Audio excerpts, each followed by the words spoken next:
2023 Japanese ലാംഗ്വേജിൽ ഇറങ്ങിയ ഒരു ആക്ഷൻ സൈഫൈ മൂവിയാണ് ഗോഡ്സില -1. ഡയറക്ടറുടെ പേര് താഴെ കൊടുത്തേക്കാം. സിനിമയുടെ പ്ലോട്ട് എന്ന് പറയുന്നത് രണ്ടാം ലോക മഹായുദ്ധത്തിൽ നിന്ന് കരകയറാത്ത ജപ്പാനെയാണ് കാണിക്കുന്നത്. ആ ടൈമിൽ അവിടെ ടോക്കിയോ കടപ്പുറത്ത് ഗോഡ്സില്ല വരികയാണ്.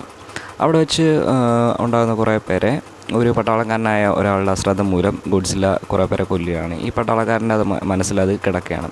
അപ്പോൾ ഇതെങ്ങനെയെങ്കിലും മാറ്റണം, ഇയാളുടെ ധൈര്യം വീണ്ടെടുക്കണം എന്നുള്ള രീതിയിൽ ഇയാൾ വീണ്ടും ഈ ദൗത്യത്തിലേക്ക് ഇറങ്ങിയാണ്. ഈ ഗോഡ്സില്ലയെ പിടിക്കാൻ വേണ്ടി വരുന്നതും ഗോഡ്സില്ല വീണ്ടും വരുന്നതും അതിനെ കൊല്ലാൻ ശ്രമിക്കുന്നതും അതിനെയൊക്കെ ബേസ് ചെയ്ത് പോകുന്നൊരു സിനിമയാണ്. $12 മില്യൺ ഇതിൻ്റെ ബഡ്ജറ്റ് എന്ന് പറയുന്നത്. അത് ചെറിയൊരു ബഡ്ജറ്റാണ്.